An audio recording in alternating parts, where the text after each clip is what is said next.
Dalam nama Bapa dan Putra dan Roh Kudus. Amin. Bapa yang penuh kasih, kami bersyukur dan berterima kasih kami boleh sebagai imam, sebagai gembala, diingatkan oleh Yesus, bahkan dikritik oleh Yesus untuk tulus dan jujur, punya integritas dan punya komitmen untuk melayani Engkau. Bantu kami supaya kami tidak jatuh ke dalam ritualisme, ke dalam hal-hal yang biasa-biasa, tetapi masuk ke dalam hatimu sendiri, sehingga kami dapat melayani dengan sebaik mungkin tugas-tugas yang diberikan Tuhan kepada kami. Terpujilah nama-Mu dan sepanjang segala masa. Para saudara, hari ini kami para imam, para pemimpin agama dikritik oleh Yesus.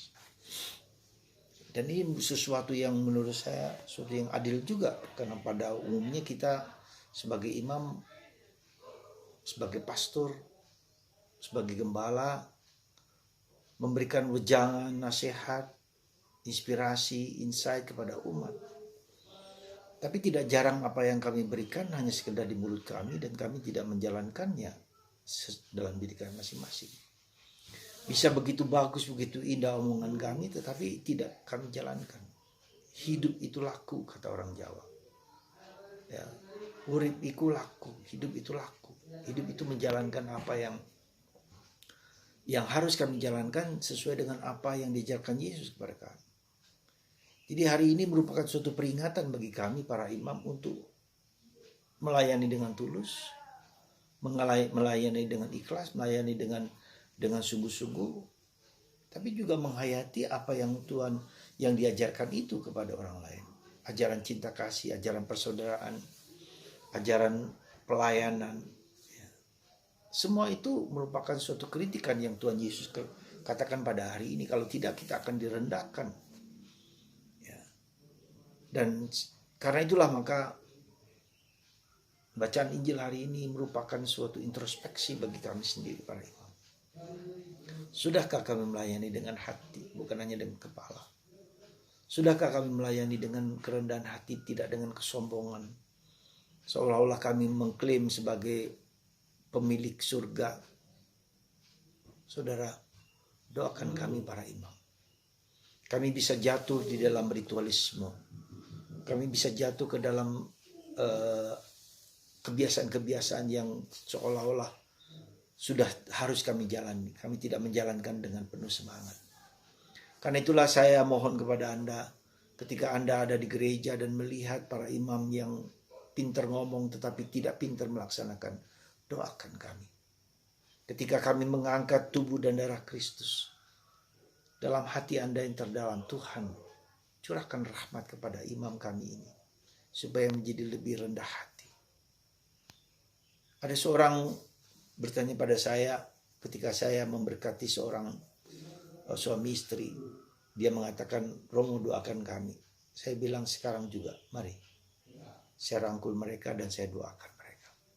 Pada waktu itu, pada saat itu juga. Karena saya tahu, kalau saya mengatakan ya saya doakan, pasti saya lupa. Karena saya berhadapan dengan begitu banyak umat. Lalu ada seorang yang bertanya kepada saya, Romo, kenapa Romo begitu murah hati, begitu mudah mendoakan? Loh kenapa?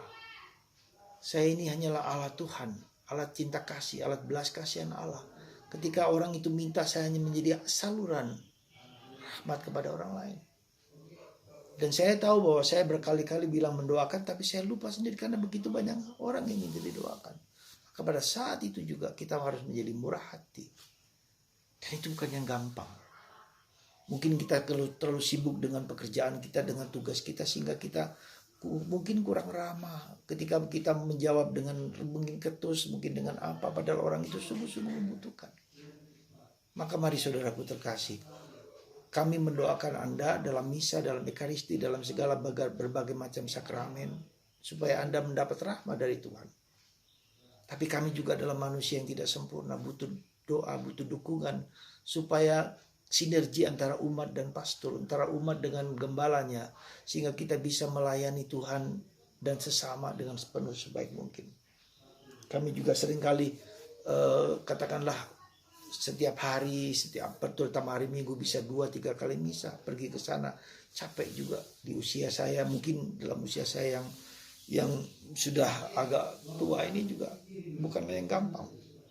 Beberapa hari yang lalu saya juga sakit karena mungkin masuk angin ya, sehingga diare dan seterusnya dan mempengaruhi seluruh tubuh saya.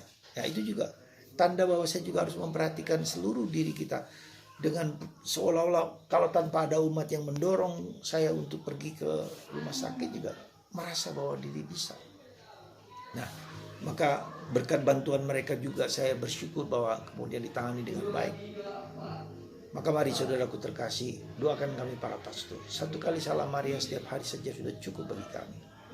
Dan kami akan berdoa untuk Anda semua, dalam gereja, dalam Ekaristi, dalam apapun, supaya Anda juga bahagia di dalam keluarga Anda masing-masing. Mari kita saling mendoakan supaya kita jangan jatuh di dalam kedangkalan hidup ini. Umat juga bisa dangkal, saya juga bisa dangkal. Maka saya juga harus masuk ke dalam dunia Roh Kudus ya, dan mendoakan sendiri dan bersemuka dengan Allah ya. Bersemuka hidup, bersemuka dengan Allah. Maka mari itu saudara, kita mohon rahmat kasih sehingga Tuhan memberikan rahmat kepada kita untuk gereja yang satu, yang kudus, katolik dan apostolik ini. Tuhan memberkati Anda semua, berkati kita semua supaya kita saling membantu satu sama lain dalam doa, dalam tindakan, dalam karya, dalam pelayanan manapun juga. Kita saudara dan satu saudara dan tetap saudara karena apapun Bapa, Putra dan Roh Kudus. Amin. Bapa dan Roh Kudus. Amin.